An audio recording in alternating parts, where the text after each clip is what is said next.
வணக்கம். சற்றுமுன் வெளியான முக்கிய அறிவிப்படி குடும்பத் தலைவிகள் அனைவரும் பயன்பெறும் வகையில் கலைஞர் மகளிர் உரிமைத்தொகை திட்டத்தில் புதிய மாற்றங்களும் மேலும் குடும்ப பெண்களுக்கு முக்கியமான மகிழ்ச்சியான அறிவுகள் வெளியாகியுள்ளன. இதை பத்தி விரிவாக நம்ம வீடியோல பார்க்க போறோம். வீடியோவை கடைசி வரைக்கும் ஸ்கிப் பண்ணாம பாருங்க. வீடியோக்குள்ள போறதுக்கு முன்னாடி இந்த வீடியோக்கு ஒரு லைக் பட்டனை பிரஸ் பண்ணிக்கோங்க.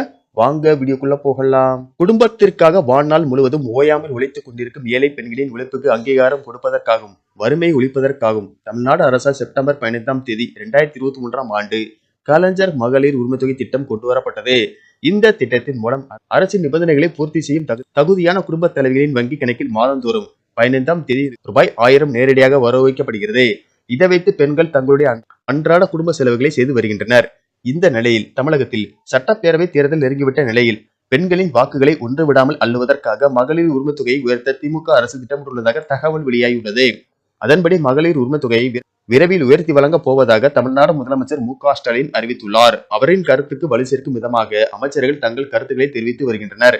இந்த நிலையில் நேற்று பொங்கல் விழா ஒன்றில் பங்கேற்ற அமைச்சர் ஐ. பெரியசாமி பொங்கல் பண்டிகை முடிவதற்குள் பெண்களுக்கு ஒரு இனிப்பான செய்தியை முதல்வர் அறிவிப்பார் என கூறியிருந்தார். அதாவது மகளிர் உரிமைத்தொகையை ரூபாய் 2000 வரை உயர்த்த அரசு முடிவு செய்துள்ளதை பெண்களுக்கு பொங்கல் பரிசு காத்திருக்கிறது என கூறியிருக்கிறார்.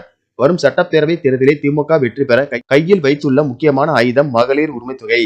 இந்த திட்டத்துக்கு பெண்கள் மத்தியில் நல்ல வரவேற்பு உள்ள நிலையில் இதை வைத்து பெண்களின் வாக்குகளை மொத்தமாக அறுவடை செய்ய திமுக திட்டமிட்டுள்ளது. இதனால் மகளிர் உரிமை தொகையை 1000 ரூபாய்க்கு பதில் 1500 முதல் 2000 வரை உயர்த்தி வழங்க திமுக அரசு முடிவு செய்துள்ளதாக தகவல் வெளியாகியுள்ளது. இதற்கான அறிவிப்பு இன்னும் ஒரு சில நாட்களில் வெளியாகும் என கூறப்படுகிறது. மேலும் முதல்வர் ஸ்டாலின் அறிவிக்க உள்ள மற்றொரு செய்தி என்னவென்றால் தற்போதுள்ள வருமான வரம்பு உள்ளிட்ட விதிவிலக்குகளை நீக்கி விண்ணப்பித்த அனைத்து பெண்களுக்கும் உரிமைத்தொகை வழங்கப்படும் என கூறப்படுகிறது.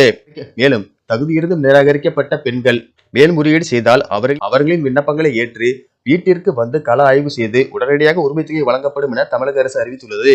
தமிழக அரசின் இந்த அறிவிப்பால் குடும்ப பெண்களிடையே மகிழ்ச்சியை ஏற்படுத்தியுள்ளது.